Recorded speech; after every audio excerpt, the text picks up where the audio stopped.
என்றால் நியாயம், வைசேஷிகம், சாங்கியம், யோகம், மீமாம்சம், நம்முடைய சங்கரர் மூலமாக கொண்டு வந்து சேர்க்கப்பட்ட உத்தர மீமாம்சம் என்று பேசுகின்ற வேதாந்தம்.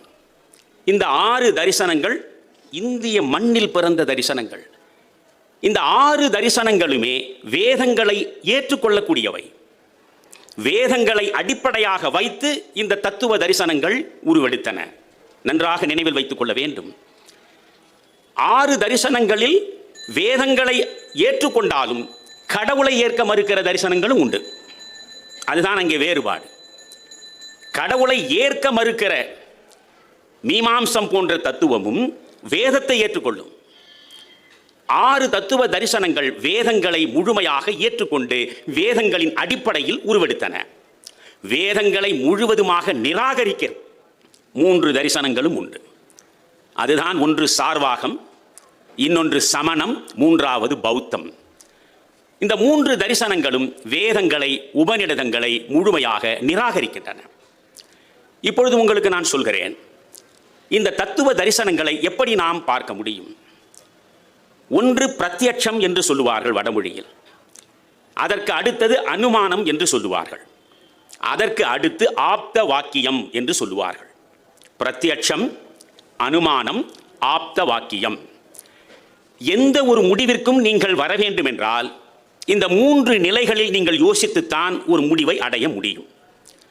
இப்பொழுது சார்வாகம் வேதத்தை மறுக்கக்கூடியது, கடவுளை மறுக்கக்கூடியது, மறுபிறப்பை மறுக்கக்கூடியது, ஊழ்வினையை மறுக்கக்கூடியது.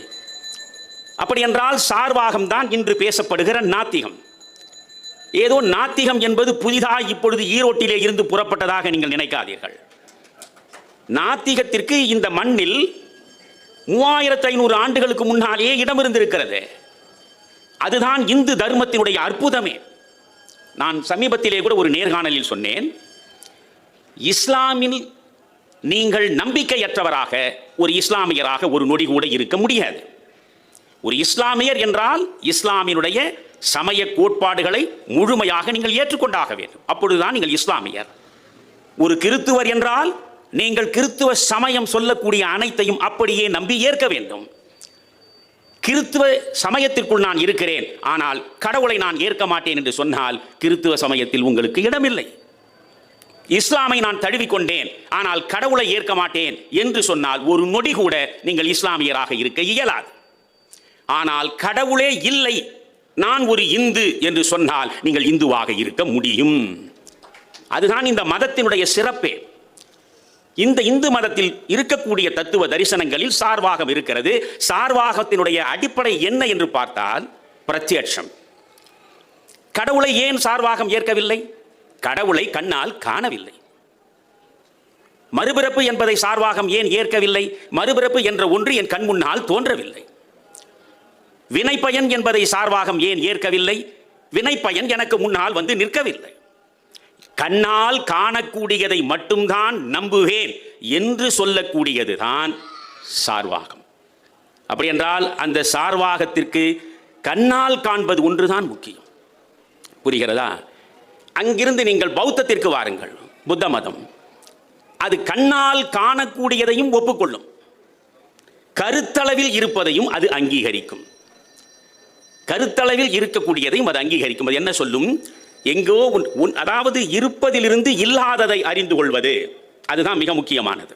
அனுமானம். எங்கோ ஒரு இடத்தில் புகை வருகிறது என்றால் புகை கண்ணுக்கு தெரிகிறது. கண்ணுக்கு தெரிகிற புகையை மட்டும்தான் நான் நம்புவேன் என்று சொல்லுகிற பிரத்யட்சம் சார்வாகம். கண்ணுக்கு புகை தெரிகிறது என்றால் அந்த புகை நெருப்பிலே இருந்துதான் வரக்கூடும் என்று இருப்பதை பார்த்து இல்லாததையும் ஏற்றுக்கொள்வது என்பதுதான் அனுமானம். அதை பௌத்தம் ஏற்றுக்கொள்கிறது.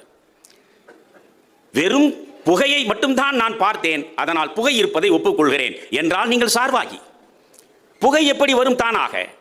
நெருப்பு இருந்தால் தானே புகை வரும், அதனால் அங்கே நெருப்பு இருந்தாக வேண்டும் என்று சேர்ந்து நீங்கள் கருத்தளவில் சிந்தித்து விட்டால் நீங்கள் பௌத்தன். ஆனால் இந்த வேதங்கள், ஆதிசங்கரர் உருவாக்கிய அத்வைதம், இவற்றிற்கு மிக முக்கியமானது என்ன? பிரத்யட்சம் என்பதையும் இந்து மதம் ஏற்றுக்கொள்ளும், அனுமானம் என்பதையும் இந்து சமயம் ஏற்றுக்கொள்ளும். அதே நேரத்தில் ஆப்த வாக்கியம் என்பதுதான் முக்கியமானது. அந்த இடத்திற்குத்தான் நான் வருகிறேன். ஆப்த வாக்கியம் என்றால் வேறொன்றும் இல்லை, நம் முன்னோர்கள் அனுபவித்து அறிந்து தேர்ந்து தெளிந்தவற்றையெல்லாம் எழுதி வைத்துவிட்டு போயிருக்கிறார்களே, அவற்றை அப்படியே நம்பி ஏற்றுக்கொள்வதுதான் ஆப்த வாக்கியம். இது நம்முடைய முன்னோர்கள் சொல்லியது. கடவுள் என்ற ஒருவன் இருக்கிறான், முன்னோர்கள் சொன்னார்கள், நான் அதை நம்புகிறேன். கடவுள் ஒருவன்தான், வேதங்கள் சொல்கின்றன, எனவே வேத நூல் சொல்கிறது, நான் ஏற்றுக்கொள்கிறேன். இப்படி ஆப்த வாக்கியம் என்பது சான்றோர்கள் சொல்லாகவோ சான்றோர்கள் வடித்து கொடுத்த நூலாகவோ உங்களிடம் வந்து சேருகிற பொழுது அதை ஐயத்திற்கு இடமில்லாமல் அங்கீகரித்து நம்புகிறீர்களே, அதுதான் ஆப்த வாக்கியம். எனவே மீண்டும் சொல்கிறேன், சார்வாகம் என்பது பிரத்யட்சம் என்ற ஒரு இடத்தில் நிற்கிறது. பௌத்தம் என்பது அனுமானத்தோடு சேர்ந்து இரண்டை ஏற்கிறது. நம்முடைய வைதீக மதம், வேதத்தை ஏற்ற மதம், ஆப்த வாக்கியம் என்ற மூன்றாவதையும் ஏற்று முழுமை பெறுகிறது. இந்த மூன்றும் சேருகிற போதுதான் முழுமை. அதனாலே தான் ஈசாவாசியம் சொல்லும், பூரணத்திலே இருந்து பூரணம் பிரிந்தாலும் எஞ்சி நிற்பது பூரணமே என்று பேசும். எனவே முழுமையிலிருந்து நீங்கள் ஒன்று பிரிந்தாலும் எஞ்சி முழுமையும் இருக்கிறது, முழுமையிலிருந்து வந்ததும் முழுமையாக இருக்கிறது, முழுமையிலிருந்து முழுமை வந்த பிறகும் முழுமை அப்படியே இருக்கிறது. இதை பற்றியெல்லாம் விளக்குவதென்றால் இன்னும் நேரம் அதிகமாகும். நான் ஆதிசங்கரருக்கு வரவேண்டி இருப்பதனால் முதலில் இதை உங்களுக்கு சொல்வதன் அடிப்படை, ஆதிசங்கரர் வேதங்களையும் உபனிஷதங்களையும் இந்த மண் என்றும் மறந்துவிடக் கூடாது என்பதற்காகவே இந்த நாடு முழுவதும் ஆன்மீக பயணம் நடத்தியவர். இந்த வேதங்களையும் உபனிஷதங்களையும் ஒரு காலகட்டத்தில் யாக்ஞவல்கியர் என்றவர் பிரம்மத்தின் பகுதியாக நீயும் நானும் இருக்கிறோம், இந்த விழிப்பு நிலையை எனக்கு மீட்டுருவாக்கம் தந்து கொடுத்த சண்டாளனே நீயே என் குரு என்று அவனை தொழுகிறார் சங்கரர். நிறைவாக சொல்கிறேன், பௌத்த சமயத்தில் சமத்துவம் இருக்கிறது, இந்து சமயத்தில் இருக்கிறதா என்று கேட்பார்கள். சமண சமயத்தில் சமத்துவம் இருக்கிறது, இந்து சமயத்தில் இருக்கிறதா என்று கேட்பார்கள். நீங்கள் அன்றைக்கு இருந்த சதுர்வர்ண அமைப்பில் நீங்கள் பிராமணர், பிறகு சத்திரியர், பிறகு வைசியர், பிறகு சூத்திரர் என்று இருந்து 5ஆம் பிரிவாக இருந்தவன் தான் பஞ்சமன் அல்லது சண்டாளன். இந்த சண்டாளனை புத்த மதம் அங்கீகரிக்கவில்லை, இந்த சண்டாளனை சமண மதம் அங்கீகரிக்கவில்லை, சண்டாளனை தள்ளி வைத்தார்கள். காரணம், சண்டாளன் செத்துப்போன விலங்குகளின் மாமிசத்தை உண்ணக்கூடியவன். கொல்லாமை என்பது மிக முக்கியமான விரதமாக சமணத்திலும் பௌத்தத்திலும் இருப்பதனால் 5ஆம் பிரிவாக இருந்த சண்டாளனை ஒதுக்கி வைத்தார்கள்.